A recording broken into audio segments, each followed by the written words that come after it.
So this is what we got into last time. So this is spiral motion. So this can be used to describe curvilinear motion.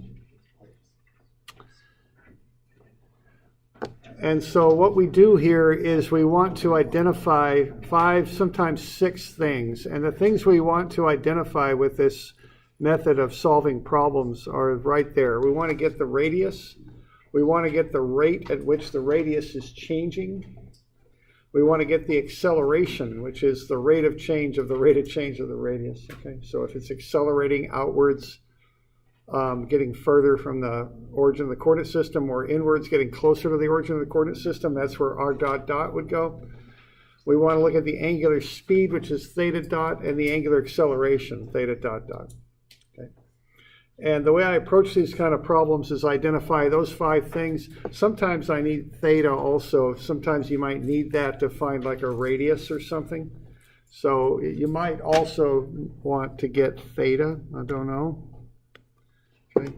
It depends. Some problems you might need to do that. So what I do, I look at these things and I figure out if this is an appropriate coordinate system to use. You know, certainly if you have spiral motion, I would use this. It works. It's the one to go with.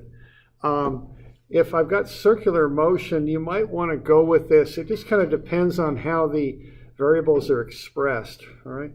If you've got the variables expressed as velocities, linear velocities in like foot per second, you probably want to go normal tangential because that's how that's written up. If you've got the stuff expressed as angular speed, radians per second, and angular acceleration, then you might want to go with polar. So you can handle them both ways, the circular stuff. I pick the coordinate system that matches how the information is presented is how I do it. Okay. All right.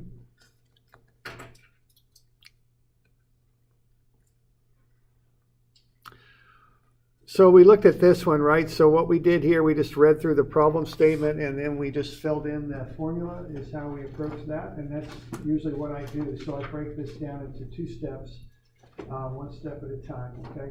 And I get those things identified and then I plug them in. So that was one example that we went through, and that was on page 220. Okay, 230 has another example, so why don't we look at that?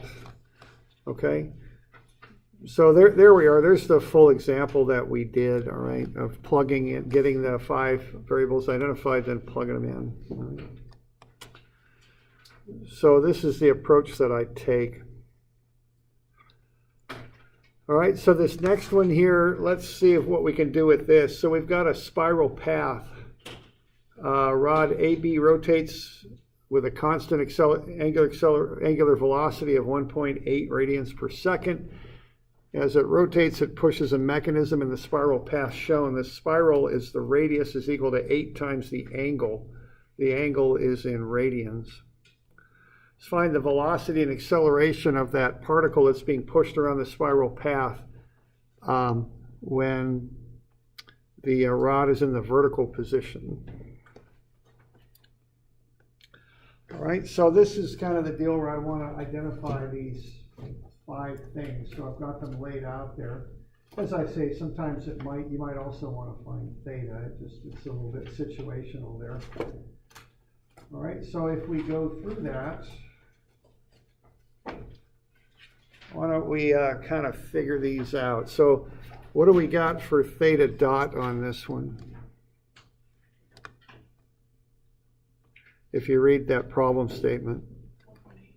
Yeah, right. Okay, it's in the top sentence there, right? Okay, so the rod rotates with a constant angular velocity of 1.8.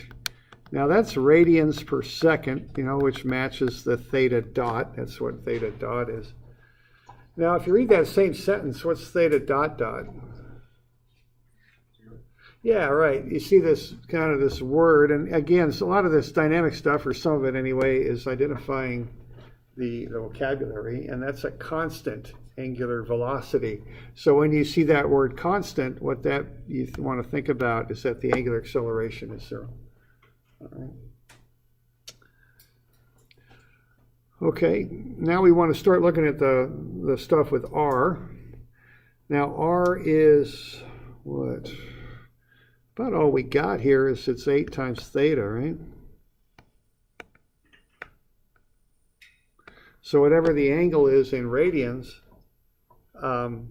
you multiply it by 8 to get the radius. Okay, that's about what we know. So what that makes me think is I'm probably going to want a column here for theta. That's probably what I'm going to want. Because I have to plug that in and multiply it by 8 to get the radius. Maybe when we come back to that. All right, now r dot, I don't have much on that. I don't see anything given directly in the problem statement.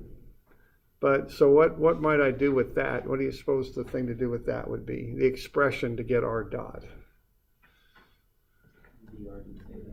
Yeah, right. Just take 8 times theta dot, see?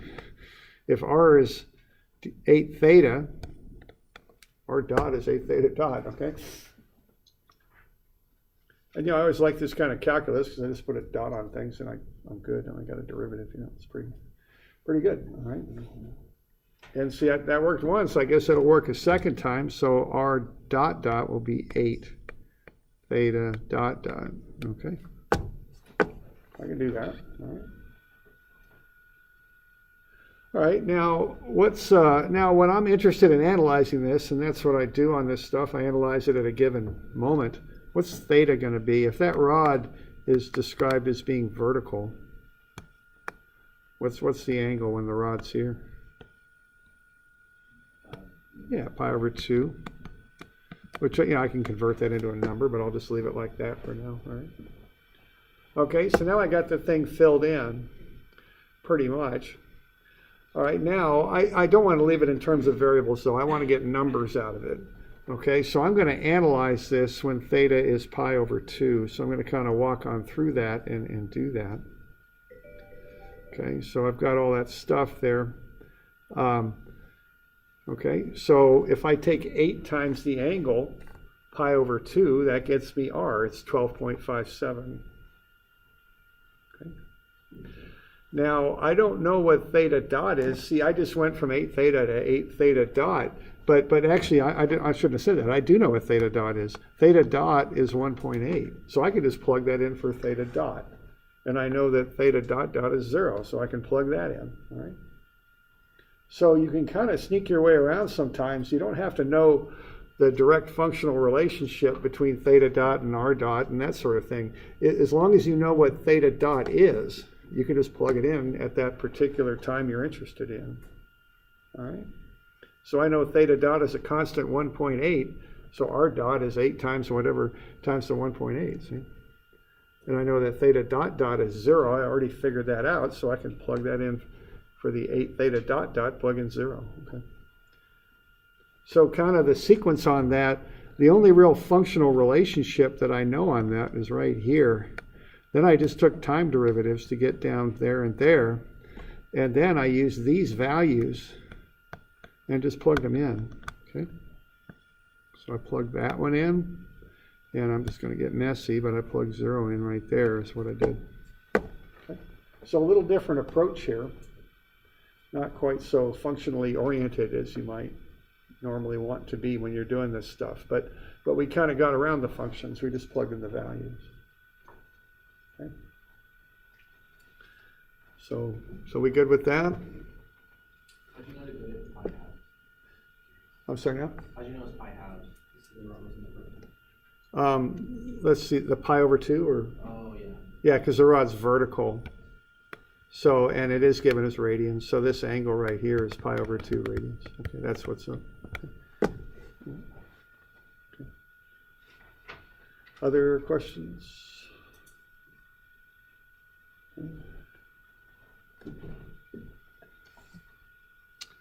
All right.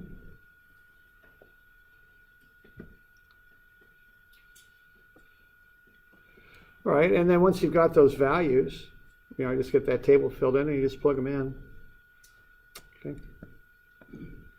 And so V will be R dot u sub R, and R theta dot u sub theta. And when you work through that, you just plug the stuff in, multiply it out, and then if you want to find the total velocity, you can take square root of some of the squares. Now, one thing I'll point out is a point that seems to confuse people sometimes. They see that theta there, and they think that we're talking about some sort of angular velocity, but we're not. It's a linear velocity. That theta means transverse. It doesn't mean an angular quantity. So the units on that is centimeters per second in this problem. Okay? So this velocity is a linear style velocity in length per unit time. Don't be deceived by that subscript there. It stands for transverse, which is perpendicular to the radial axis. Okay?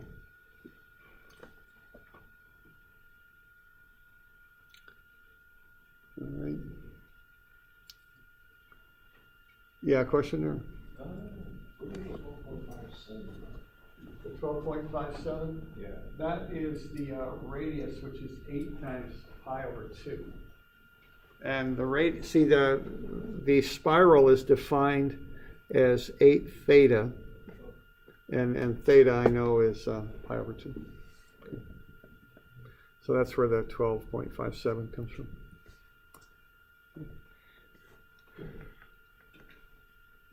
All right.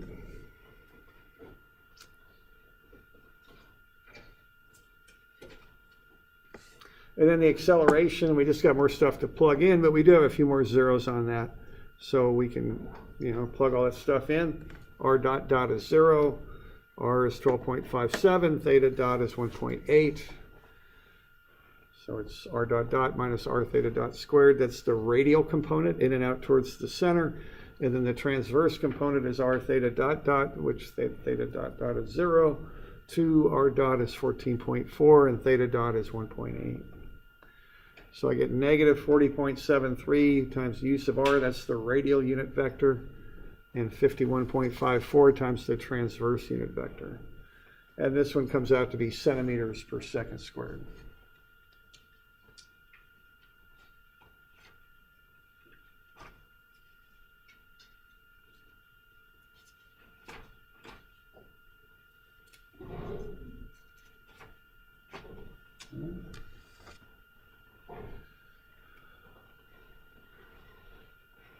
You got any questions on that one?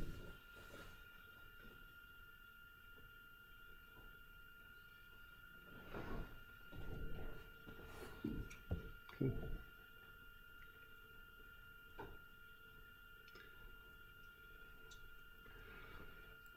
All right, so there's a run through some of the spiral stuff, okay?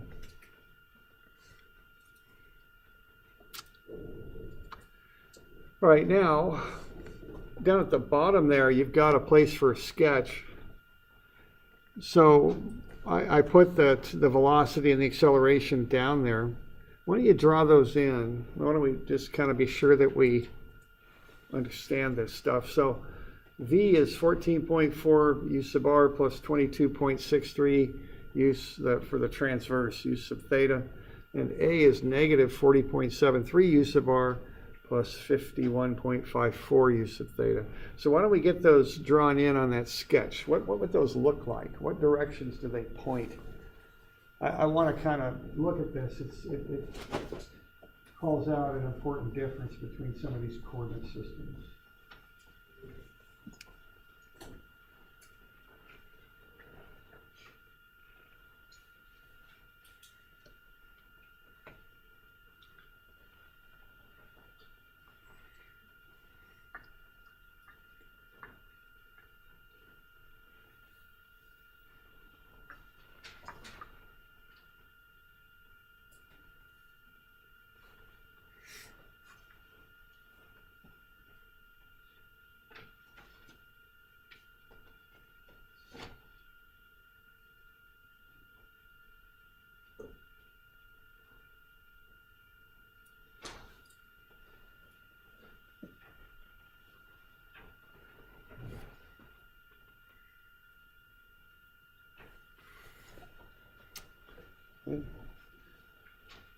Everybody got something on that?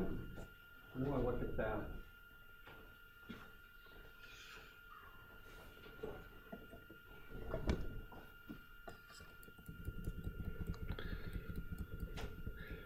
Now keep in mind the basic definitions. The radial starts at the origin. Now we set our origin to the middle of that place where that rotating arm is. So that's our origin.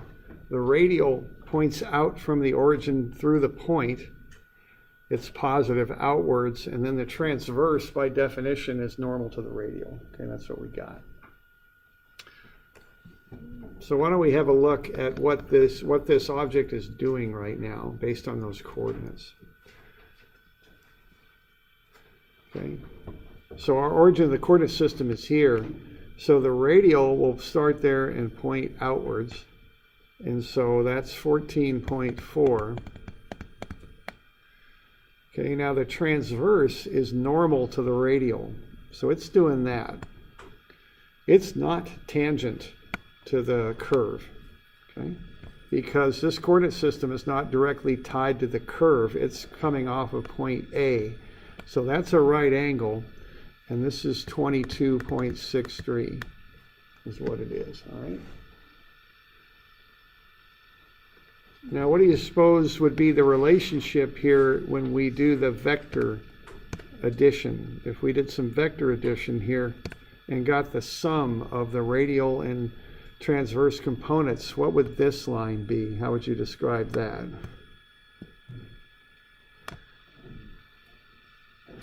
Yeah, that's the velocity vector.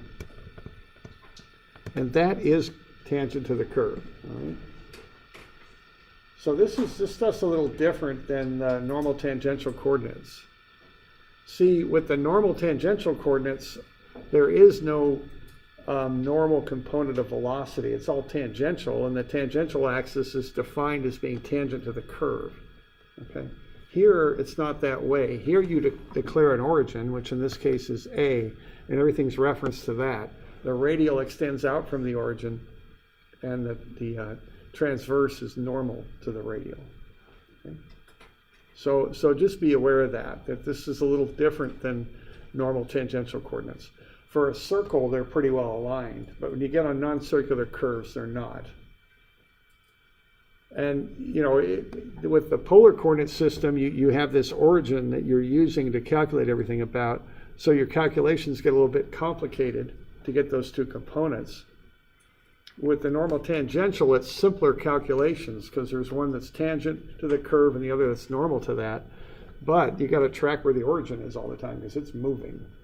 So those two coordinate systems they're different. They seem a bit alike, and they're very similar for circular work, but they're not for non-circular. They get a little different, right? So what we would have here for this normal tangential stuff is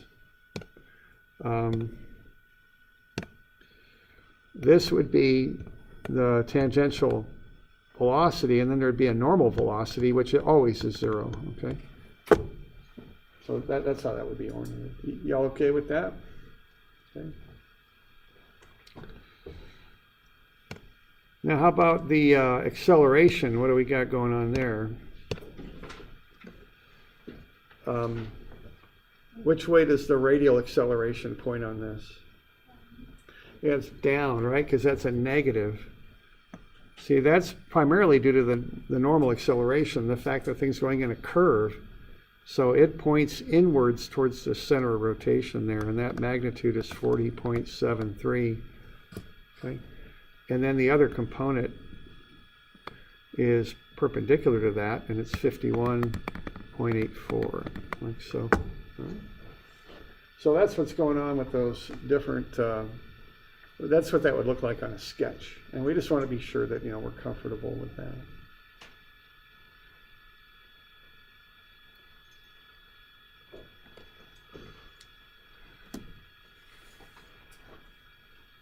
So we got any questions on that?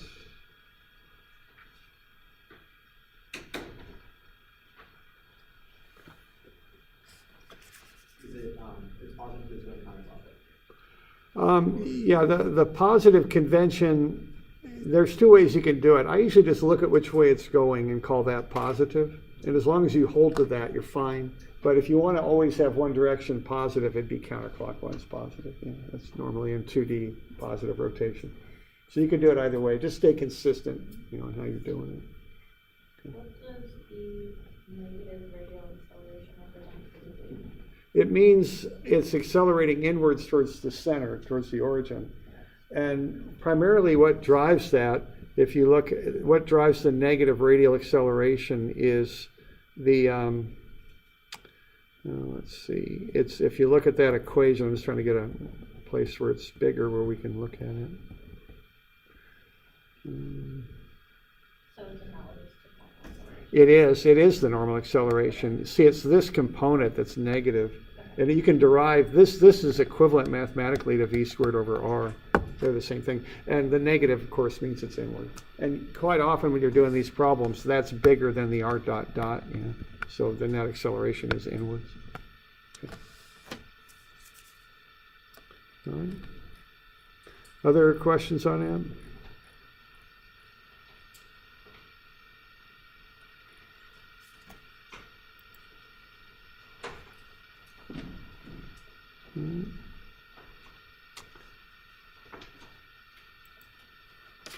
All right.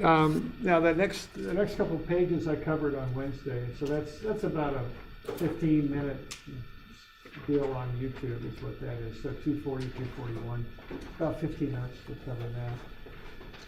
Yeah, the next thing is relative motion on page 250.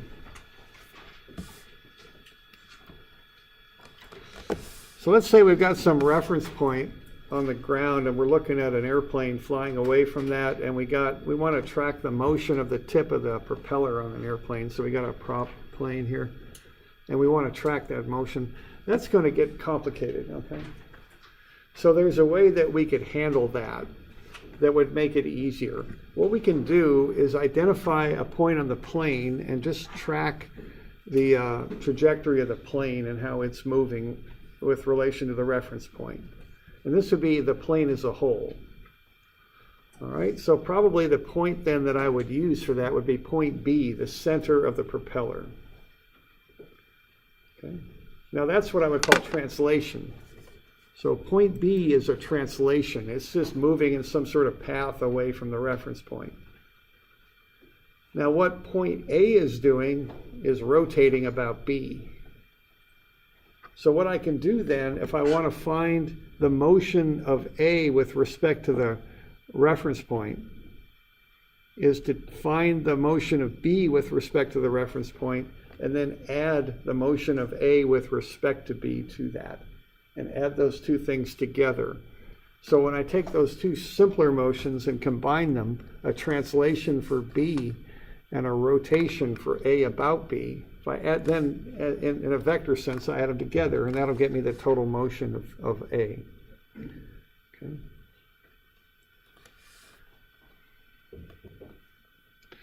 So what I might, if I were to write this out as an equation, I might say the velocity of A is equal to the velocity of B plus the velocity of A with respect to B. And this is called relative motion, is the term for it. And we're going to touch on this a little bit now, and we'll come back to it later in the term. Okay. Now, it might be easiest to see this with position, and that's what I've got on page 250. All right. Now, if I want to figure out the position of B, if you remember going back to statics here, we have what we call a position vector. And that would get me from the origin to B. So there's the position vector. So that's RB.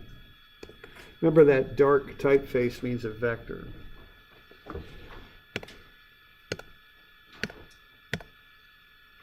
All right, now if I want to put a different origin up at A, I could also get the position of B with respect to that origin at A. And that would be RB with respect to A, signified with B/A as a subscript. Now I could put different coordinate systems on this map here. Now if I want to get these equivalent, what I would do is I could start at my original origin there, and then work my way from there to B, okay? So I could start at the original origin and go to A, and then go from A to B. And if I add those together, I'll get the same position vector as going directly from the origin to B. So that's an idea of relative position there. So what I'm saying there is I can get to B in two different ways as I have this stuff sketched up. Okay. I can go right to B, or I can go first to A and then from B to A. And if you look at the numbers on that I've got B at 5, 3. If I go first to A, it would be 3, 4, and then to get over to B, I go 2 over and 1 down, which would be 2 minus 1. So 3, 4 plus 2 minus 1, 3 plus 2 is 5, and 4 minus 1 is 3. Okay? That's how that would work. Okay. Now when I'm setting this stuff up, I want to be sure that I've got it set up properly. So one way to check that, and this is just a way to remember it, is look at the subscripts. What I've got there is B is equal to A and B over A. If I just kind of multiply those like fractions, that'll work out. And that's a way for me to remember if I have them set up properly or not. Okay.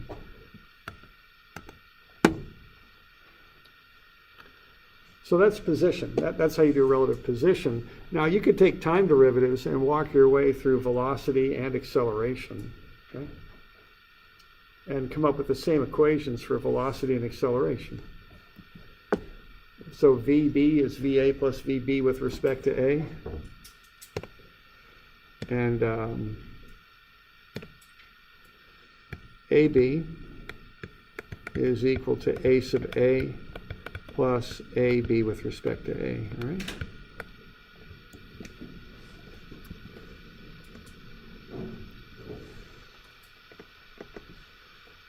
So I have a little vector equation here. VM is VP plus VM with respect to P. Which vector triangle represents that? Let's just be sure that we understand how these are put together.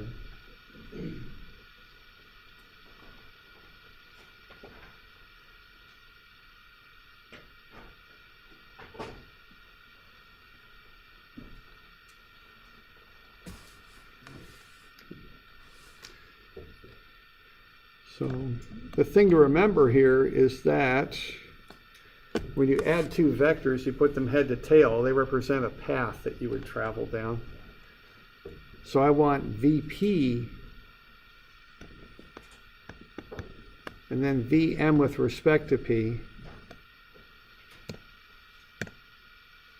And that should equal VM. Okay, so it'd be that one there. Okay, so VM going directly to the right is the same thing as VP going up, and then VM with respect to P going down and to the right. Okay? That's how that's set up.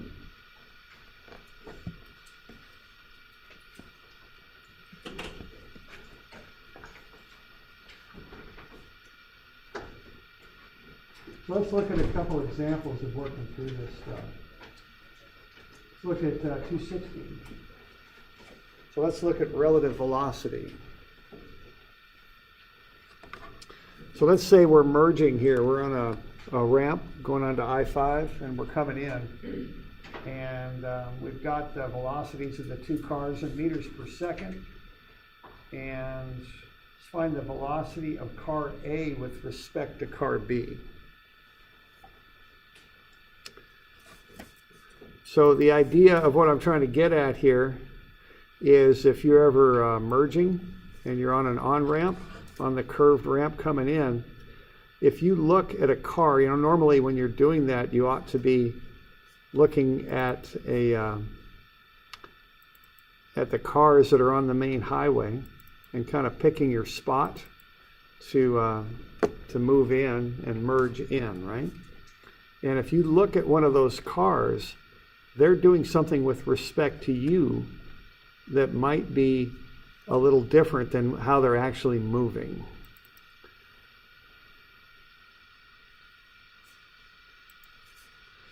That's not going to work. Let's try it this way.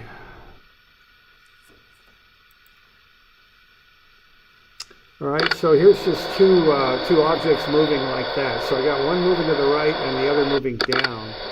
Now with this program that I use to draw this stuff up, I can set the frame of reference on one of the moving objects. So let's look at what happens when I do that. So what was going on with this one, it's pretty simple motion. One's moving to the right and the other one's moving down. That's all that's going on. Okay. So the top one moves to the right, the bottom one moves down. Now let's see what happens when I put the frame of reference origin at one of the moving objects. Let's see what happens to the motion then. The reference. Okay, so I've got the reference plane set here, so this thing is going to be moving with respect to that. What's this going to appear to be doing from the frame of reference of the object on the left? What's the one on the right going to be doing?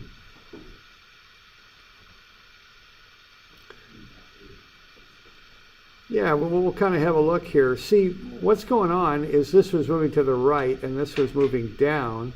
So from the point of view of this one, what's this thing going to be doing, right or left? Left, yeah. And up or down? Down, okay. So it'll be going west and south, okay.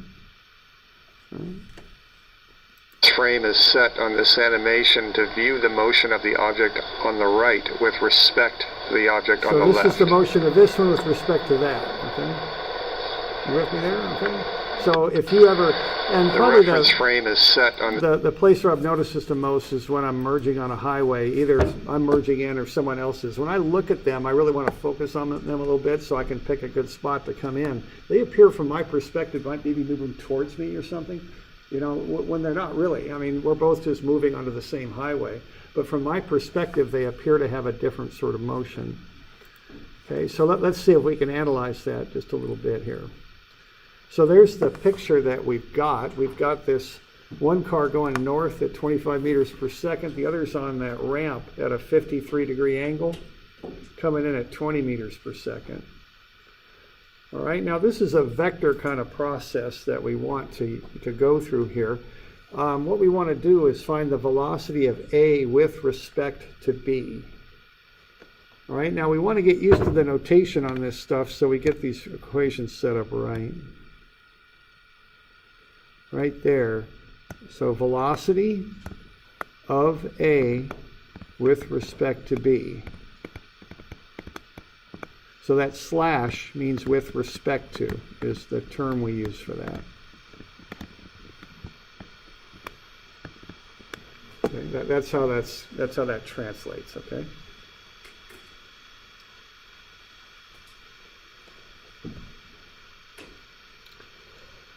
So if I put that into a vector equation, I want it to look like this. I want VA is VB plus VA with respect to B. Because if I just think in terms of fractions, if I take B times A over B, and those B's cancel and I get an A, all right?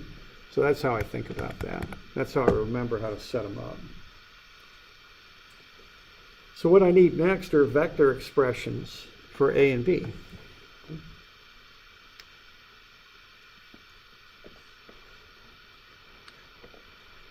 So VA is pretty easy. That's just 0I plus 25J, right?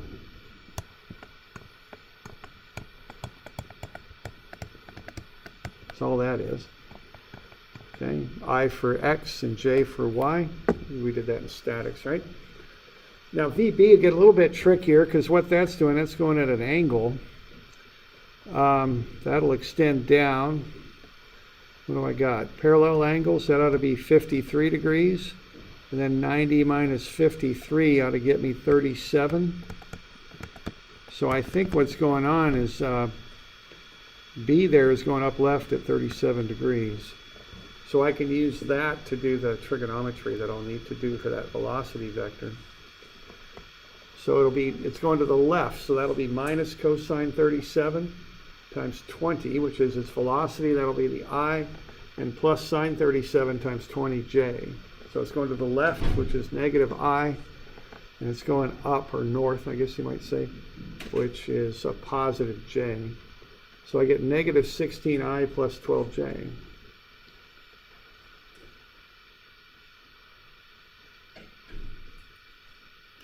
So when I kind of run that together there in my full vector equation, I got VA, which I just figured out is 0 plus 0I plus 25J. And then I got VB, which is negative 16I plus 12J. And then I just work out the I and J equations and solve for the relative motion. So what that is 16 and 13. So the X is 16 and the Y is 13. So from the perspective of B, what A is doing, if we kind of look at these two cars, if you're in this car and you're looking at this one, you know, if you stare at one of these cars when you merge, it's going to appear to be doing that. It's coming closer to you is how it's going to look. And that will be 16. Plus it's going faster down the road, so that's 13. That's what's going on. This is what the velocity of A with respect to B is. Okay? That's what that means.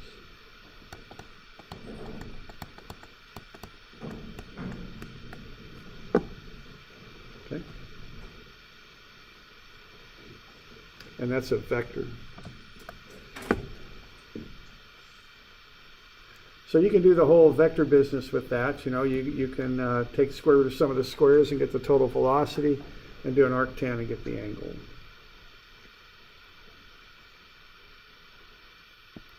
Okay.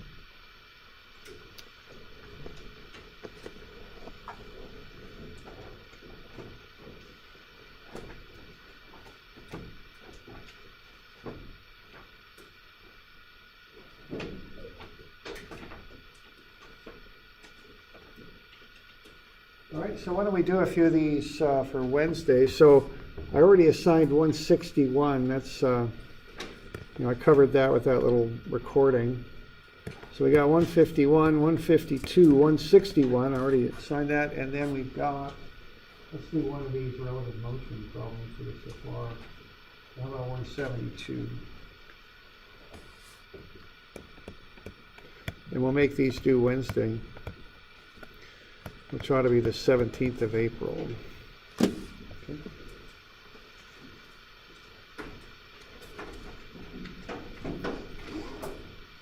All right, so we're good with that. All right, so there we go. So I hope everyone has a good weekend. Hope the water comes down a little bit.